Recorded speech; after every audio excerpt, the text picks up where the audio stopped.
Okey, baik. Assalamualaikum warahmatullahi wabarakatuh. Nama saya Muhammad Adi Mubin bin Jasmani dan saya bersama dengan rakan saya iaitu Muhammad Syafiq bin Khotib. Pada hari ini saya akan menerangkan tentang Ghazwatu Bani Qunaiqa, iaitu apa maksud Ghazwatu Bani Qunaiqa, iaitu peperangan Bani Qunaiqa. Okey, baik, mari kita teruskan. Ghazwatu Bani Qunaiqa ni berlaku pada tahun kedua Hijrah selepas peperangan Besar Badar. Okey, siapakah Bani Qunaiqa ni? Okey, Bani Qunaiqa ni mereka merupakan salah satu daripada tiga kabilah Yahudi yang tinggal di kota Madinah Al-Munawwarah. Okey, baik. Poin yang kedua, kaum Yahudi ni yang meninggal di Madinah ni ada tiga kabilah, iaitu Bani Nadir, Bani Quraizah dan Bani Qunaiqa. Okey. Baik, bila disebut kaum Yahudi di Madinah ni, maka mereka lah, itu yang dimaksudkan poin ketiga. Okay, seterusnya, sebab atau punca berlakunya peperangan Bani Qunaiqa. Okey, poin yang pertama yang cuba dimaksudkan ialah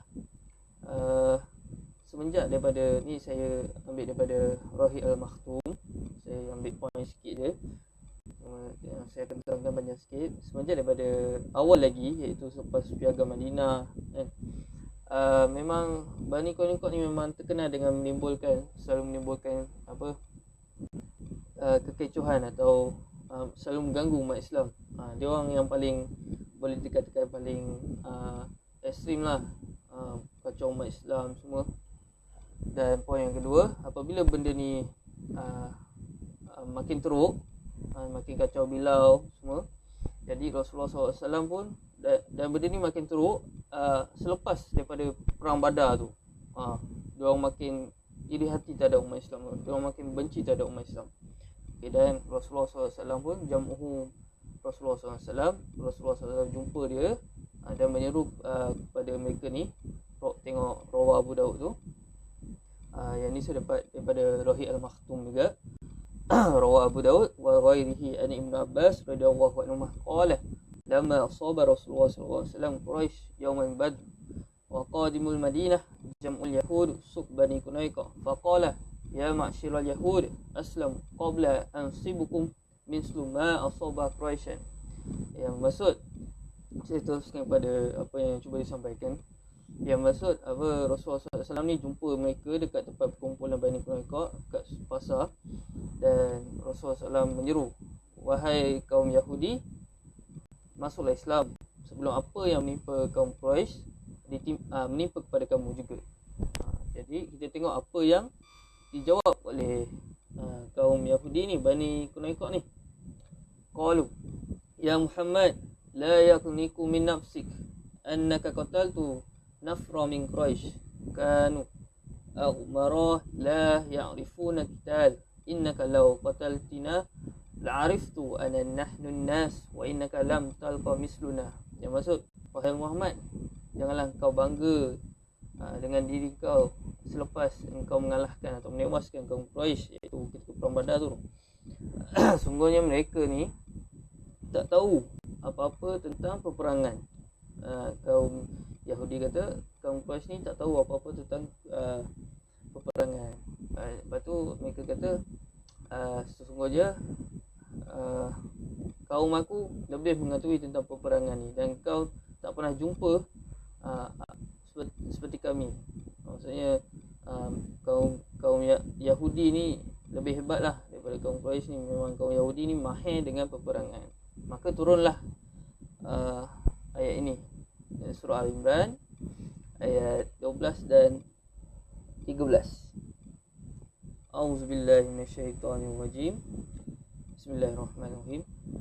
Qul lilladzina kafaru satughlabuna wa tuhsyaruna ila jahannam wa bi'sal mihad. Qad kana lakum ayatun fi'atayn iltaqata fi'atun tuqatilu fi sabilillahi wa ukhra kafiratun yarawnahum mislaihim ra'yal 'ain wallahu yu'ayyidu binasrihi man yasha Inna fi zalika laibratan liulil absar. Ini yang bermaksud ayat 12 tadi. Katakanlah wahai Muhammad kepada orang-orang kafir itu, kamu akan dikalahkan di dunia ini dan akan dihimpunkan pada hari kiamat ke dalam neraka Jahannam, dan itulah seburuk-buruk tempat yang disediakan.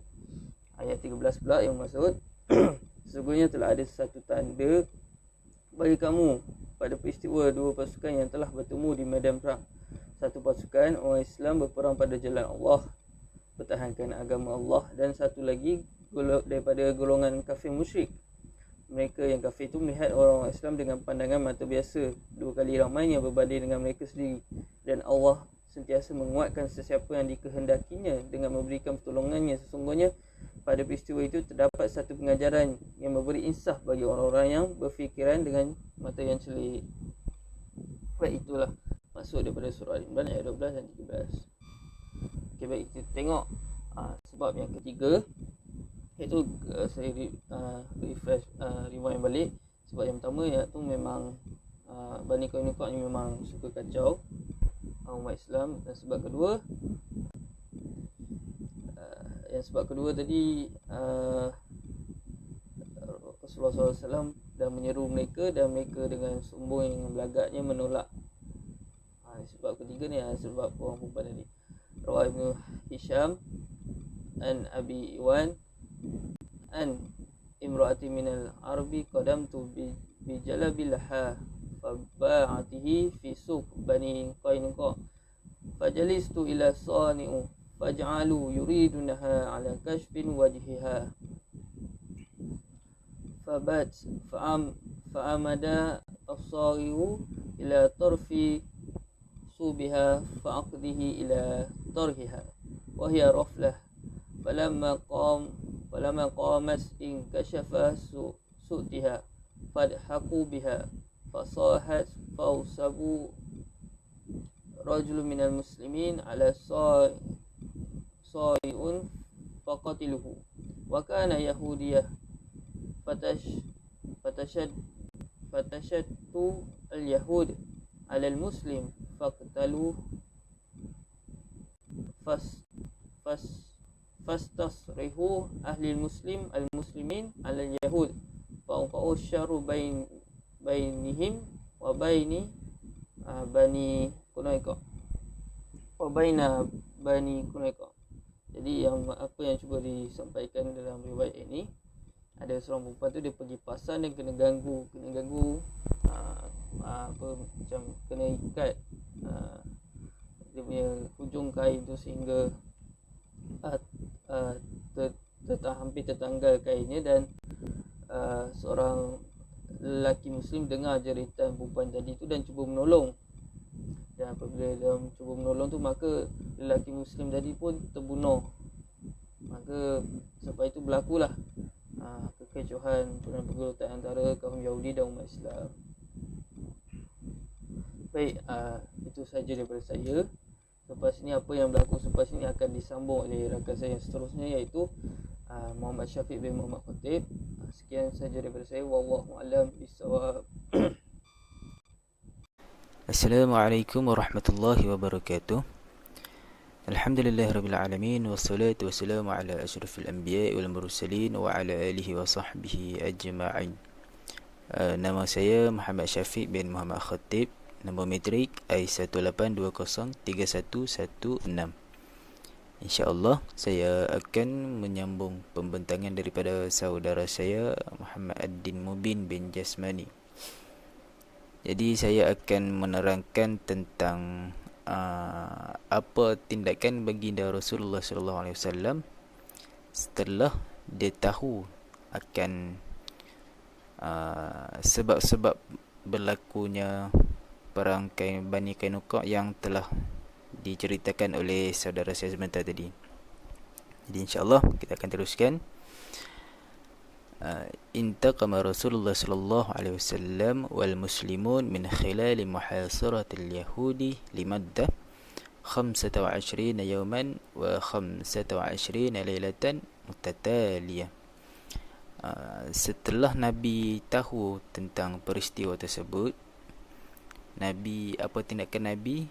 Nabi mengarahkan supaya orang-orang Islam untuk kepung kawasan Bani Qainuqa itu selama 15 hari 15 malam berturut-turut, duna an yadkhulu ahad minhum aw yakhruju min makanihi, tanpa ada seorang pun yang boleh keluar dan masuk pada kawasan tersebut. Sebagai contohnya, macam di Malaysia ni kan ada satu-satu tempat yang kena PKPD kan, siapa-siapa pun tak boleh keluar. Makanan pun ada orang hantar ke rumah. Tapi kalau macam peperangan Bani Qainuqa ni, orang-orang Islam mereka mengepung Bani Qainuqa itu tanpa ada sebarang pasukan lah yang akan menghantar makanan kepada Bani Qainuqa ni. Jadi selama 15 hari 15 malam, geng-geng Yahudi ni pun mereka tak dapat tahan. عندما أصبح الوضع أكثر خطورة بسبب عدم وصول الإمدادات الغذائية. Jadi disebabkan mereka tak dapat tahan, mereka menyerah diri kepada Rasulullah sallallahu alaihi wasallam. Istaslamu bitaqdimihim li zawjatihim wa atfalihim. Dan ada di antara mereka ni yang sanggup menawarkan anak-anak mereka dan isteri-isteri mereka kepada baginda Rasulullah sallallahu alaihi wasallam. Tapi baginda Rasulullah sallallahu alaihi wasallam sedikit pun tak terpedaya dengan tawaran mereka. Kemudian wabaqiyadatul yahudi dhahaba Abdullah bin Ubay bin Salul ila Nabi. Kemudian datanglah ketua kumpulan Yahudi, kumpulan Bani Qainuqa itu, iaitu Abdullah bin Ubay bin Salul. Dia datang kepada Nabi. Apa yang dia buat? Asara Abdullah bin Ubay ala qabulin Nabi sallallahu alaihi wasallam ardil Yahudi lissalam. Dia datang kepada Nabi untuk apa? Untuk berdamai dengan orang Islam. Disebabkan mereka kalah, mereka tak tahan dah kan. Jadi Nabi pun berdamai dengan mereka, tapi dengan bersyarat. Syarat dia, kumpulan Yahudi ni, kumpulan Bani Qainuqa ni mestilah keluar daripada Madinah. Seterusnya kita lihat tentang bilangan ataupun jumlah tentera Islam dan tentera Yahudi yang terlibat. Lam yuhaddidu adadu jaisyul muslimin. Apa yang dikatakan dekat sini, jumlah tentera Islam tidak ditentukan, tetapi ramailah, sangat ramai sehingga boleh mengepung kawasan Bani Qainuqa itu. Innama kana aghlabul muslimin al-qadirin ala hamal as-salahi biqiyadati Rasulullah sallallahu alaihi wasallam. Dan antara golongan muslimin ni, tentera muslimin ni, ada juga tentera yang bersenjata, di mana mereka ni dipimpin sendiri oleh baginda Rasulullah sallallahu alaihi wasallam. Wa amma adadu yahudi Bani Qainuqa fi hadhihi al-ghuzwah fakana adaduhum 400 hasir wa 300 dar'. Adapun jumlah Bani Qainuqa ini seramai 700 orang, 400 orang biasa, orang yang tidak bersenjata, dan 300 lagi adalah para pejuang mereka. Seterusnya kita lihat hikmah dan juga kesimpulan daripada kisah peperangan Bani Qainuqa. Yang pertama, tasjilu khiyanatil yahudi wa ghaddarihim wa inna adam wa fa'ihim bi ayyi iltizam yad'unahu. Jadi apa yang diceritakan di dalam kisah peperangan Bani Qainuqa ini adalah tentang pengkhianatan orang-orang Yahudi terhadap orang Islam, dan juga kegagalan mereka untuk memenuhi hasrat-hasrat mereka, di mana golongan-golongan Yahudi ni mereka mencabar orang Islam untuk berperang dengan mereka, tetapi golongan Yahudi akhirnya mereka kalah di tangan orang-orang Islam. Yang kedua, taqriru anna al-hijab huwa sitru wajhul mar'ah 'anil rijalil ajanib. Kesimpulan yang kedua berdasarkan kisah tersebut adalah tentang tudung yang dipakai oleh wanita tersebut yang diganggu oleh golongan-golongan Yahudi, di mana tudung dia itu adalah untuk menutup wajahnya daripada orang-orang yang bukan mahram. Jadi apa yang nak diceritakan di sini, perempuan tersebut dia sangat menjaga auratnya, namun tidak terdaya dia diganggu oleh sekumpulan golongan Yahudi. Akhirnya menyebabkan auratnya terbuka. Yang ketiga, bayanu fadlil mu'min alladhi ghadaballahu faqatala al-yahudi as-sakhir minal mu'minati faqatala syahidan. Yang ketiga ini dia menceritakan tentang seorang orang Islam yang mana dia mencegah kemungkaran tersebut kerana Allah Subhanahu Wa Taala. Dia melihat seorang perempuan diganggu oleh sekelompok orang-orang Yahudi sehingga aurat perempuan tersebut terbuka. Jadi dia membunuh orang Yahudi tersebut dan menyebabkan golongan-golongan Yahudi yang lain membunuhnya. Lalu beliau mendapat mati syahid. Dan yang keempat adalah tasjilul kiramil Muhammadi fi a'zami surati wa a'la mithal. Apa yang hikmah kita dapat daripada kisah ini adalah betapa murahnya hati baginda Nabi Rasulullah sallallahu alaihi wasallam yang patut kita contohi. Wa dzalika baina zahir fi qabulihi syafa'ah Ibnu Ubay wa'fuhu 'anil kha'inin al-ghuddari 'alaihim. Buktinya dalam kisah ini adalah baginda Nabi sallallahu alaihi wasallam dia menerima permohonan untuk berdamai oleh Ibnu Ubay, Abdullah bin Ubay, dan juga dia mengampuni mereka semua walaupun golongan Yahudi ini mengkhianati orang-orang Islam. Jadi betapa murahnya sifat Nabi ini yang dia sanggup memaafkan orang-orang yang mengkhianati orang-orang Islam. Sekian itu saja daripada saya. Wabillahi taufiq wal hidayah. Wassalamualaikum warahmatullahi wabarakatuh.